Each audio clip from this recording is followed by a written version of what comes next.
Hey, good morning, everybody. I'm Trace and Bragg here from KHOU 11 News, and we are honored to have a panel of business-minded entrepreneurs, people who are powerhouses in their own field. And the topic, before I introduce them, the topic today is AI and tech and how it's changing entrepreneurship and the workforce. That's something everybody's talking about, right? Don't worry, you don't need to be afraid of it. That's why we have these gentlemen here. So I'm going to introduce them all. We have Derek Lewis. Is it safe to say serial entrepreneur? Serial entrepreneur now, former 35-year, former C-suite executive at PepsiCo, now CEO of Levels Up Inc., restaurant businesses, Philly cheesesteaks, Philadelphia pretzels. Wow. Making it happen in Orlando, Florida right now. There we go. And next to Mr. Lewis, we have Marcus Bowers, owner and CEO of She's Happy Hair, and also entrepreneur. You handle a lot of different businesses and you focus on AI. Tell us a bit about that. Yes, sir. I'm an AI enthusiast. I'm a globalpreneur, not an entrepreneur. Oh, there we go. Okay.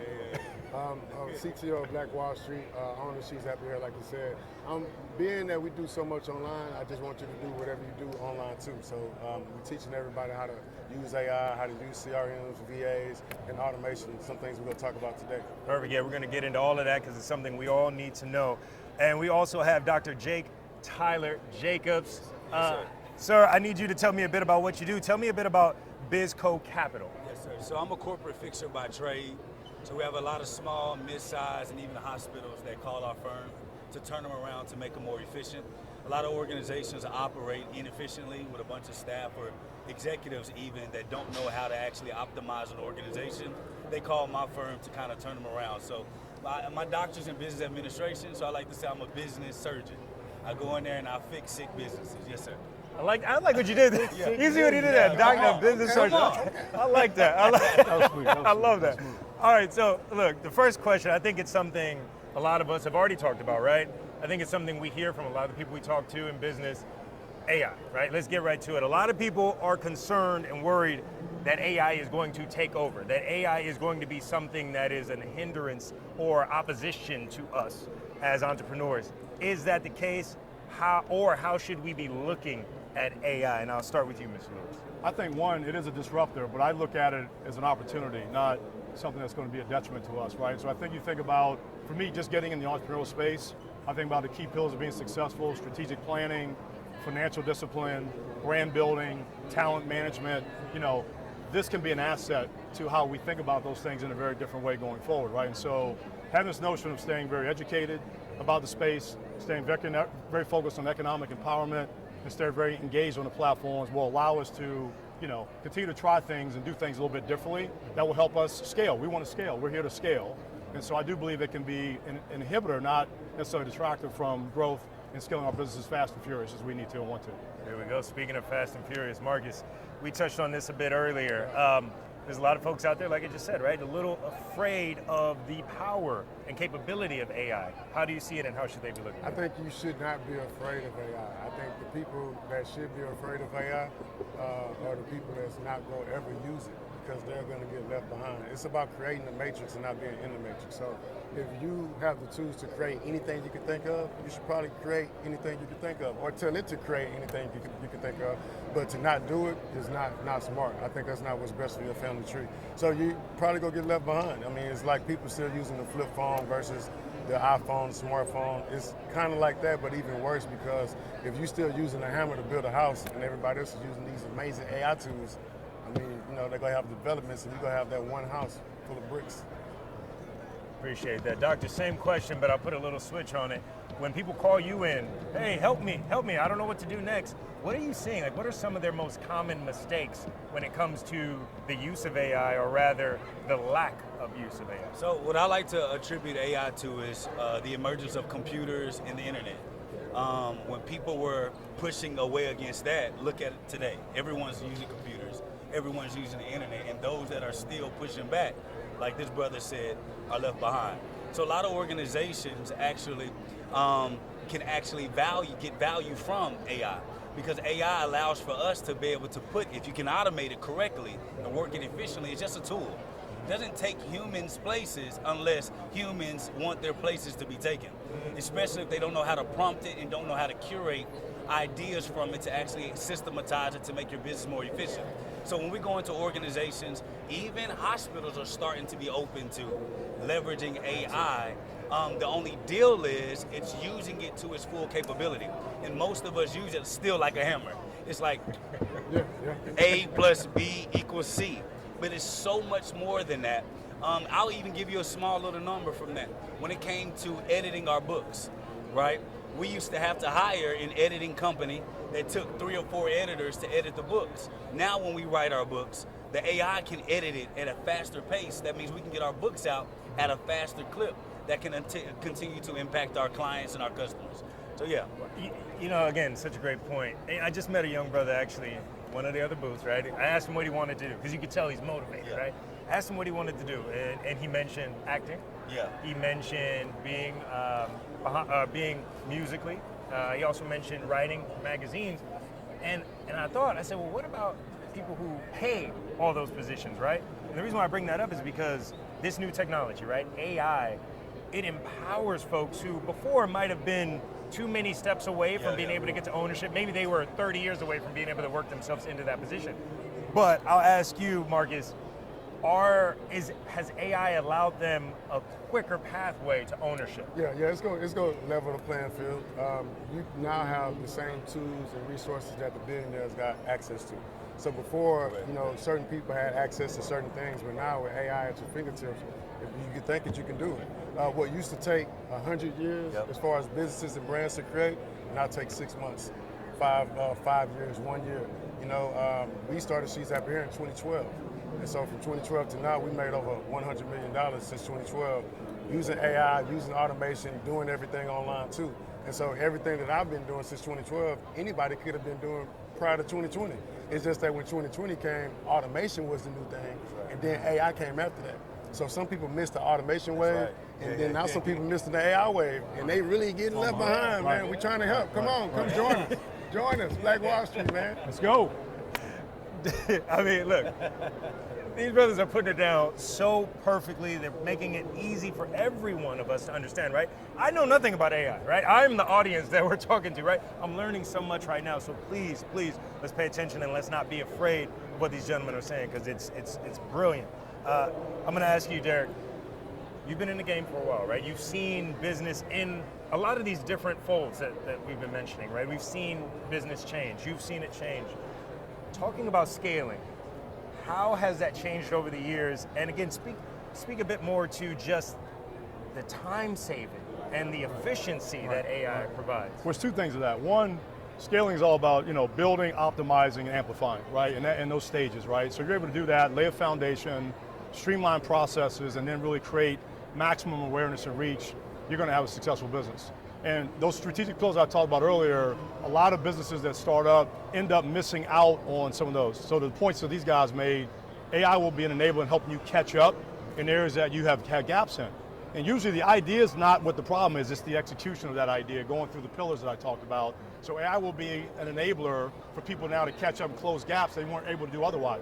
As a matter of resource or funding, just not having capability or capacity, they now quickly, because it's all about speed, can now ramp up, put themselves in position now. They're building, they're optimizing and amplifying with speed, with efficiency, with AI as an enabler in that process. Wow. That's the game, that's the new game. Speed, right? That's what it's allowing. And Dr. Jacobs, let's get back to you, right? I want to ask you, if you have a young child in school, in middle school, in high school, how should they be looking at it? And should it be added to curriculum? And I'm talking about AI. Yes, actually, I believe Trump made it an executive order to make it a part of school curriculum. But my children use it. From my 3-year-old to my 9-year-old, they've been using technologies. As we started to build our own technology for customer acquisition system or even our bookkeeping and accounting software, AI is absolutely inundated inside of all the technology. And my children don't have a choice because it makes the job easier. See, wealth is gained, especially for small businesses, is gained on cheap or free labor. It's always been that way. Hey, how can I get labor at a cheaper clip and get it to produce more in revenue for that same clip?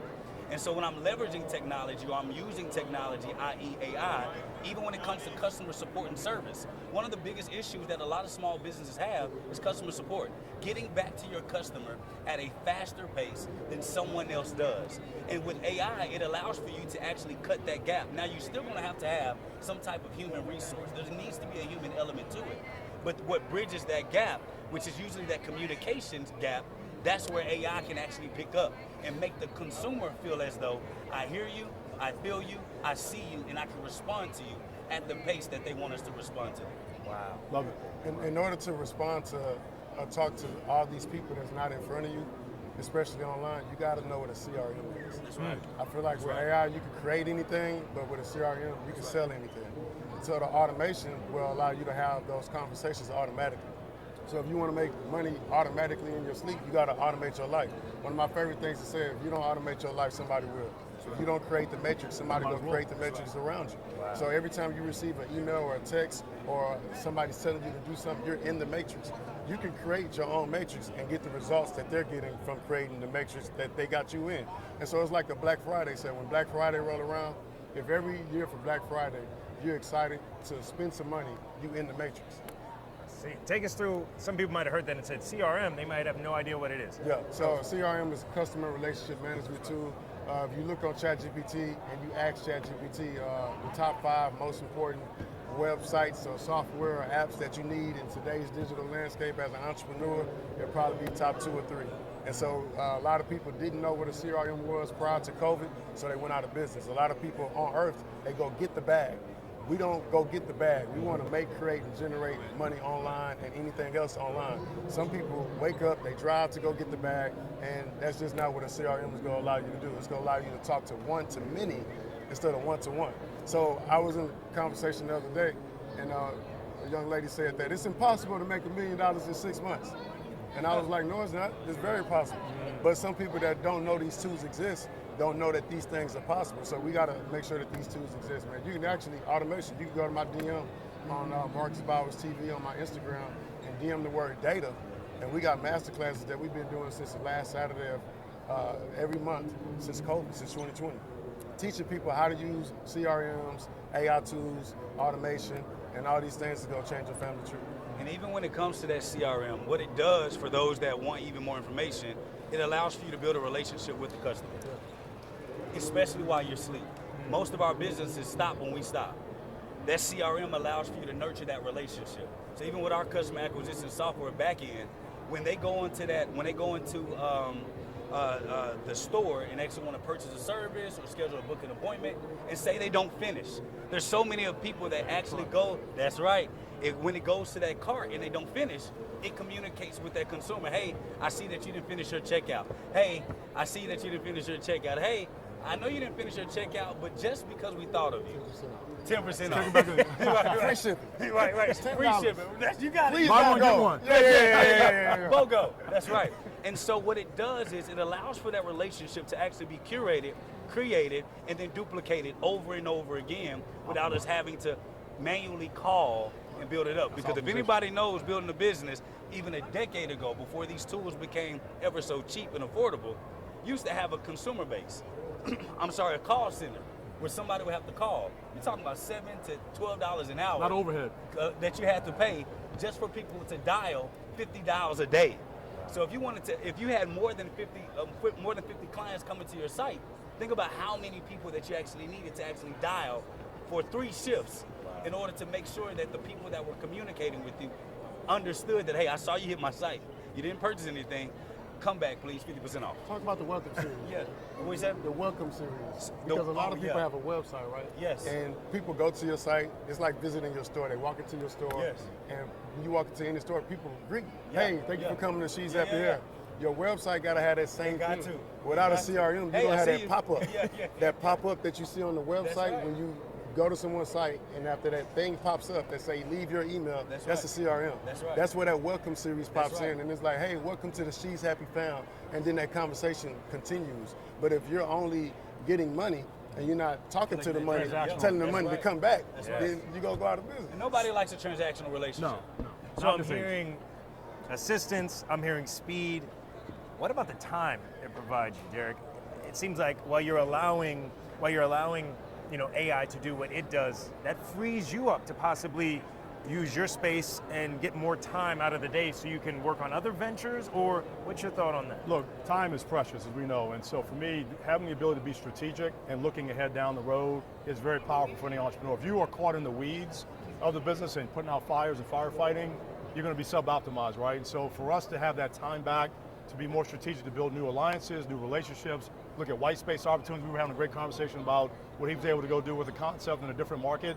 That puts us in a very powerful position. So again, this is the whole optimized thing. We're building, but when you start to optimize, it frees you up to do things that go scale and amplify, right? And so very powerful position to have the time, because now I can think and I can start driving higher ROI decisions and building relationships that are going to really manifest to bigger and greater things for the enterprise.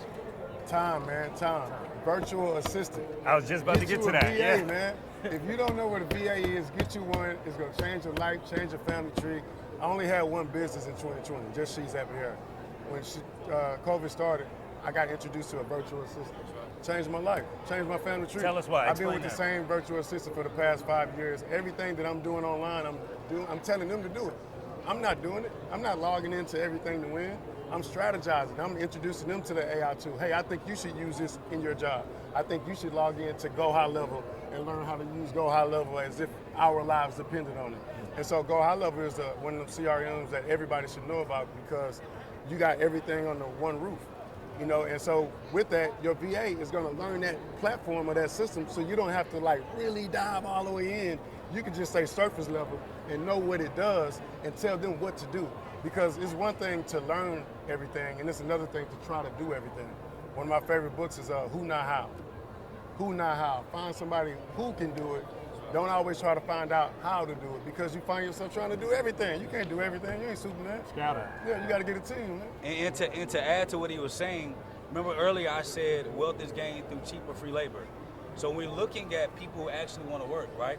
We live in a country where entrepreneurship is one of the things that we know that we build off of. Now, we don't call them just VAs alone. We don't call them just VAs alone. We call them offshore staff. Yes. Because they Same can do thing. so much more.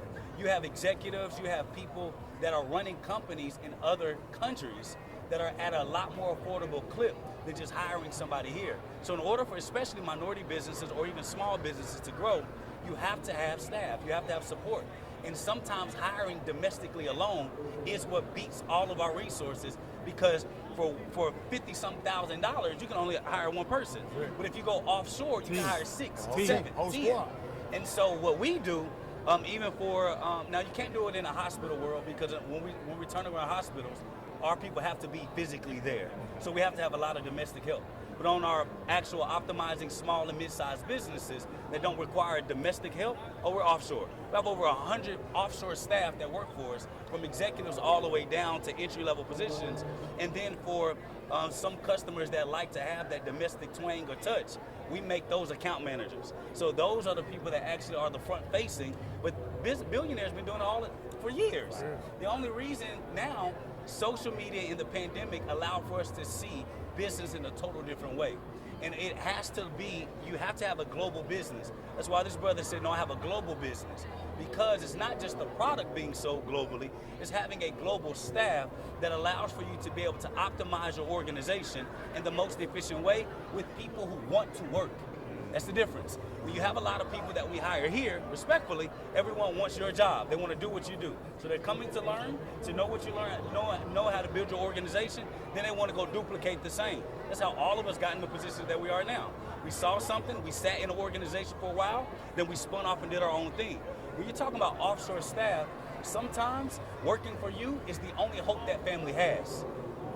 And they want to work 20, 30 years for your organization for the same amount of capital that you have. So that's exactly why, especially when we're optimizing small and mid-sized businesses, some of the first things that we do is we take their organization and we say, hey, how can we reimagine this same resource that you're using and get at least 30 to 60% of your staff offshore? Now we can actually get that organization to run with the resources that they need, because a lot of small businesses have great, amazing information, have great, amazing products and services, even have great deliverables and customer support. They just don't have the resources to have a 3-shift, 4-shift organization But when you go offshore, you absolutely do. The internet has changed the game. Wow. It sounds like this is a topic that has a lot of different tentacles, a lot of different topics in this one topic, right? So with that in mind, I got to ask you, Derek, there may be some people out there watching who may be saying, yeah, but my career, my business is safe. I'm a trucker, I'm a teacher, I'm a whatever you may be out there. Is there any industry that's safe, quote unquote, from AI? I look at all bets are on the table, right? And I think everybody is vulnerable if they don't, engage. I think if you sit back and sort of just say, check out, I'm good, I don't need the assistance, I don't need the help, I'm not worried, I think you ought to be concerned. I think this is something that's going to be very, very disruptive. It's very disruptive now. It's going to be even more disruptive as time goes on, within really the next few years. So everybody needs to pay attention to it. You can't ignore it, or it could lead to some tough times. No one wants to be in that tough time. So, no, the time is now for everybody to take notice of what's coming, what's happening. Now, while we taking notice, so it's a lot of AI tools that's out, and you don't want to find yourself paying for all those. You don't want to find yourself every time you get introduced to a new AI tool feeling like, this is the one that's going to change my life. Let me go swipe my card. If you do that, at the end of the year, you need to go unswipe all those and keep the ones that help your family tree, because there are a lot of AI tools out. You can go to Black Wall Street, my Instagram, DM the word AI, no spaces, no dots, just AI, press send, and you get access to an AI toolkit that you can use that's going to change your family tree. In that AI toolkit, you're going to see a bunch of tools that you can use to do 1, 2, 3, or 5 things with that one tool. All those tools are going to be great for a certain thing, whether it's podcasting with Kaz Magic or website creation with durable.co. You can create a website right now while we're talking right now. Create a logo. You spend hundreds of thousands of dollars with somebody to create a logo for you. You can go to Logo AI right now and create a logo while we're talking right now using AI. When that would take money and time to build your brand, and it just don't take that time anymore. So with those tools, the best tool out there to me is ChatGPT. That's the one. That's why I want you to start with that one. Wow. Don't start with that. Don't start with the rest of them. Yeah. Learn the prompt. Become a prompt engineer. Everybody should be a prompt engineer. Learn to prompt with ChatGPT, and then once you do that, you can jump on any AI tool and be great. Love that. Yeah, that's how I started getting into it. Yeah. Wow. Take us through, Dr. Jacobs, take us through learning to prompt, because that's an art in itself to get the most out of the AI. So technology is only as smart as its user. It will only go as far as you can go. So what I like to tell people, to make it simple, when using ChatGPT, you have to prompt as if you're talking to a 2-year-old and trying to get them to understand what you want them to do. Because what happens is, the more information you feed the chat, say, hey, I need this. You can't just say, hey, build me a business plan. No, build me a business plan that does this and this. My competitors are this, this, and this. I need to look different. And the reason why I need to look different is because the competitors already have this product, and I need it to look this way, sound this way, blase, blase, and write it in my tonality. My tonality is this. Now chat will communicate with you. But when you just talk to it like, hey, do this, and you want it to do everything for you, that's no different than anything else. If you're paying a coach, if you're buying for a consultant, you're paying a company to buy you, help you buy a business, hey, the moment that you just tell somebody limited information, say go do it, you're not going to be able to get the most out of it. So you have to learn that the best way to communicate with chat is to ask amazing questions, provide context, because content without context is a catastrophe. So you have to be able to provide context to anything that you do. So if I'm talking to AI and I want it to be optimized in the way that I want it to be optimized, I have to give it context so that it can take the content and create whatever I need from it. And don't think that just this one thing is going to do it. When it kicks you back information, you also have to verify, validate, and be able to see if the information that it's providing is even accurate or not. So you still have to do your work. And then the smarter your ChatGPT becomes is how much you communicate to it. I tell people all the time, get rid of Google. Just go to chat.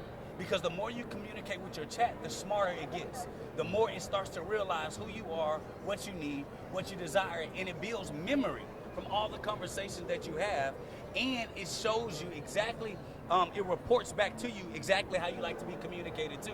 It's like the best girlfriend to have. because once you tell it what you need, it's going to always deliver indeed. You remember the weigh-ins where they say, message, I hope message, I hope you all paying attention. But Derek, question for you. So you mentioned ChatGPT, right? I just spoke to a teacher not too long ago. She was here. She mentioned one of her students, right? Jumped into ChatGPT, provided an answer. She just threw something in there, and how did the teacher know? Because it was a run-on sentence. That's right. It didn't necessarily make That's sense. right. It was some good thoughts, but it didn't flow correctly. She asked the student, she said, look, read this. Student didn't want to read it. She said, read it. She read it, and she said, oh, I see what I did wrong. And that teacher who I just spoke to about 20 minutes ago mentioned the same thing you just mentioned. It's about how you use it. What questions are you asking? Are you really digging into how to properly use the AI? Can you touch on that a bit? Because there may be some folks who do what we just said. They might just throw in something, hey AI, tell me about KHOU 11 News. No, but if you really want to learn, you really want to use it, what are the best ways to really get the Well, most I mean, I look at it, low input, low output, right? So you have to focus on the quality of what you're putting in. And it's an experimental thing. I mean, I've learned at times that I didn't ramp up and level up enough at what I was looking for and asking for. And to some extent, I was getting frustrated with, no, that's not what I'm looking for. But you take that next step and you go a little bit deeper, provide more quality input in terms of your questions and where you're headed, you're going to get a massive return on that. Massive. I mean, really massive in a really quick time frame. And so at the end of the day, you own the data, you own what comes out. Don't look at it as somebody's letting you down. You know, it's you. And so the ability to ask the right questions, to certify, validate the information that's coming back to you, that's on the operator. That's not on the technology. So I'm not saying is you own it, low input, low output, high input, high output. Let me ask you this too, and Derek, thank you for that, is the AI learning about us as we're using it as much as we are learning about it? Oh yeah, for sure. Everything's online is being used against you, whether you want it to be used or not. When you're online doing anything, your digital footprint is being sold, no matter what. So with that in mind, I think it's important, to your point, the prompting, it's about the framework. We all got the same access to all these tools, whether it's the phone, Google, Wi-Fi, social media. What you put in, that framework is going to determine what you put out. That's why some of us got different follower counts on social media, because what we're putting into that platform is determining the results that we're getting. The same thing with the CRM. Your CRM is just a CRM until you put that framework on there, the automations, the flows, the triggers, the conditions. When you put all those automations in place, then it's going to determine what type of ROI you get on your CRM. So I think it's really important to really learn the platforms and the framework that you need to put in to get the results out that you want. Because if you just want to go on social media and scroll, you can do that all day. But if you want to make $1 billion, you got to do what the billionaires are doing on there. You know what I'm saying? I hope you all were paying attention, because gems this entire time. Believe it or not, gentlemen, we are already about 40 minutes into this conversation because there's so much to learn, right? So much to talk about. So before we end this, before we wrap this up, I'll go down the line, starting with you, Derek, and I'll ask everybody to share a final thought of what they want viewers to think about, to know as we push into this new future of entrepreneurship and the workforce. Hey, look, first I would say the 3 B's, right? So to bet on yourself, believe in yourself, and be yourself. And with that, all things are possible. Dreams can be very, very high. Embrace the disruption, embrace the chaos to be the best version of yourself. And before we move on, how can people reach you? Are you on Instagram? At Real Derek Lewis, at RealDerekLewis on all the platforms. Perfect. Yeah. Same question. And I think no matter what you do, use AI too. The goal should be making, creating, and generating money online, not going to get it. You don't want to work hard like our grandparents did. The factory jobs are not coming back. Create your own jobs, create your own opportunities. You know what I'm saying? And again, if you want to do a trade, again, that's a trade.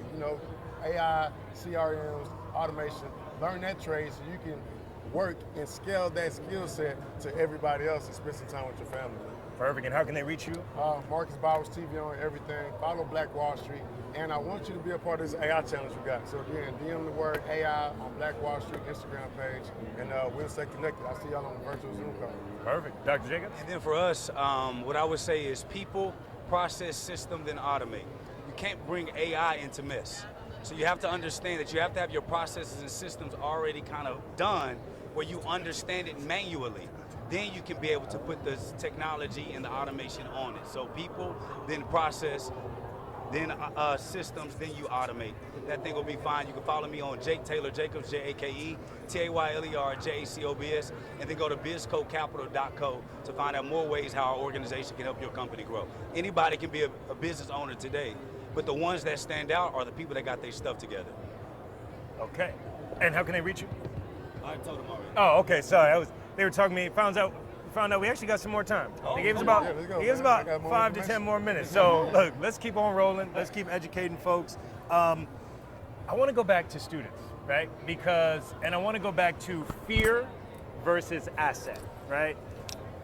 Sometimes on social media, things can come out, right? You can hear something and then it gets amplified, and the next thing you know, you're afraid, right? How do we get over the fear of AI? And I'll ask you that, Martin. When I first got introduced to ChatGPT, I was coming across authors that were writing books overnight. And because they were using AI to write the books, a lot of people that was hearing that they wrote the book were saying, hey, that's plagiarism. You know, you can't write a book in 24 hours. You can't put that book out. And so I want the people that are afraid to put books out to start putting books out, because the ones that are putting the books out are getting the results. The ones that are creating are the people that are great. And in order to be considered great here on earth, you gotta create. I don't want anybody that can hear the sound of my voice to just exist. I want you to be great. And if you create books, things, the things that's inside your head, then you can be considered great, and you can use AI to do that. But if you sit on your hands and you're afraid to use these tools that you got at your fingertips, then you won't be considered great. So I want you to be more afraid of staying the same than you are of people saying like, hey, you're plagiarizing or you got a fake book. You know, be more afraid of what happens if you don't use AI than what happens if you do use it, or it hurts, or it abuses you, or they found out a way to monetize your data. Don't be afraid of that. Be more afraid of what happens if you don't use it. I think that's the goal, the mindset. And similar question, Derek. You know, as an entrepreneur with a resume that all of you all have, right?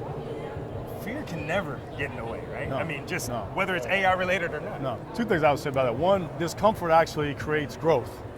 And so being able to push through, I always create discomfort so I can keep growing. I don't ever want to be a place where I'm complacent and I'm settled in. Right? That's when all the competitors are going to catch up to you, they're going to pass you. So you have to use moments where you actually may think about being uncomfortable doing something to doing it. And it will create some new muscles and a whole new way of looking at expansion. I think also, I don't ever look at the word, fear is not a word actually in my vocabulary. I look at opportunity. And so I look at a lens of something not working, I look at it, how it's going to work, how I need to make sure it's going to work, right? And so the power of positivity, the high energy associated with things that you do. You know, granted, you're not going to be successful in everything you'll do. You learn from things that may not reach the goals that you have, but your approach at going in, looking at something as it may not work, don't do it. Don't do it. Everything I look at, I can do it, I will do it, I'm going to do it. And that's the lens I think the younger people need to take on everything they do, because the world is going to be a lot more chaotic and complex. And so if you're operating with a mindset, you're conservative and you're fearful things aren't going to work out, likely things probably aren't going to work out. Play with the AI, not social media. Yeah, That's what there the we kids go. have to do. Focus, Play with the AI. Play turn with that ChatGPT. focus. And Dr. Jacobs, I'm going to go back to you on that same topic too, because you mentioned your children are already, they don't have a choice. They're already working and learning AI, but there may be some folks out there who may have young children or even middle school age children or high school age children. They may be thinking, how can I incorporate AI into their world, you know? How can they do that without overwhelming their kids and getting their kids to maybe run away from it? What I would say is just one small thing at a time. When I started with my daughter using ChatGPT, only thing I told her, like, there was a problem that we had in the house, and it was create an efficient way and a schedule for everyone to know when and where to do dishes. So she just went into her phone and created a schedule. Those are the things that are just very simple. One, I make my daughter, even my son, 3 years old, pay rent. They get a job to do, they each get some money. My son pays $1 a month, my daughter's 9, she pays $3 a month. I keep their money at the end of the year, and then I give it back to them. Whatever money that was paid in bills or savings, I double it. So these are just small things that you do, because you teach your children in increments. The same thing when you're onboarding an employee. You don't just throw it on them because it overwhelms them, they don't want to participate. But you reward them in small little increments, and then you teach them and guide them the entire way. It won't be fixed overnight. There will be children. Sometimes they'll be like, do I have to use it? But over time, they'll realize the value of it and how much far and above they are from their peers, and they'll start coming to you solving problems. So not only did we do that, with my daughter, when I have problems in our organization, I say, hey baby, daddy has this problem in the organization. Can you go to chat and figure out how we can solve this problem? And she'll say, hey, when I get back from out of town, you and I will have a business meeting. I want you to explain to me what chat is. And so here's another thing I want people to understand. Chat cannot replace authenticity. So you can create whatever you want. But if I put you on that, when I put you on that stage and that fire is hot and you have to produce without any of these tools, everything that you created is going to come into play if you can't actually enact what that chat does. So yes, chat can make you money, but you have to understand that you should be using chat also to learn to yourself so that you understand what you're putting out and the information you're putting out. So not only does my daughter use ChatGPT, then I make her learn everything that it created, and she has to explain to me why I should implement it in my organization. So she's using it as a research tool, no different than our organization. We had a department just full of researchers. It was costing us $60,000 a month just have a department full of researchers. Now with ChatGPT, all I need is 2 prompters offshore. They can do exactly what 20 researchers used to do, but you still have to bring context. Remember, content without context is a catastrophe. Whether it's financial, whether it's relational, whether it's spiritual. I have to get the context. So ChatGPT and other AI tools can bring you the content, but if you don't have the context, the information that relates to you could actually catapult your organization in a direction that you never planned for it to. So when I'm talking to my daughter, I'm asking her to help me. And a lot of people that are building businesses, we don't bring our children and involve them in our organization, which is why they end up despising the very thing we created to set them free. And you have to bring them in and let them understand why it's important, and then let them help you solve problems using ChatGPT. It grows them up at a faster clip so they can be able to provide you value the way that you need. So my daughter loves when I go on trips and go look at an organization because she knows that daddy's gonna need her to help me solve a problem. And so by the time she is 15, she's gonna actually be in a way better shape than a lot of adults are. Love that, love that. Last question here. No, let's talk about that rent structure. You have any other homes you own? I like that rent structure you have for your kids, man. You got any homes that you own I can rent for that kind of structure or what? I love those rates, man. No, brother. And you give me money back? I mean, it's like, out of her. You know, she got mad at me one time. She was like, here, Dad, here's 6 months. Here's $48. Prepayment baby, it's actually $36. I'm thinking about that. I'm still in that idea. But it helps them realize that, hey, everything has a cost. And of course, it's within good measure. The whole objective is not to break their spirit, but it's to show them that when you break something, you pay. When you stay here, you pay. We contribute together. Our job is to create young children that become adults that can provide value to society, not to baby them. My job is not to give my daughter what I didn't have in things. My job is to give my daughter what I didn't have in mentorship and guidance. And my job is to ensure that they're not just feeling independent, but they're able to provide for themselves, but at the same time knowing that as humans, we have to be dependent on one another. And in order to do that, we have to understand that, one, I need to know my responsibility in this house, in this ecosystem I participate in. But two, I need to know that when I'm providing value, value gets brought back at the end of the year. All right, well, perfect. I want to thank you all for being a part of this. So many gems were shared here. I hope you all were paying attention. We're now going to wrap up, again, the topic, AI and tech and how it's changing entrepreneurship and work. And I hope you all are paying attention because there was a lot of information that was shared here. Thanks so much for being a part of this stream. Thank you all for being a part of this stream. Until next time.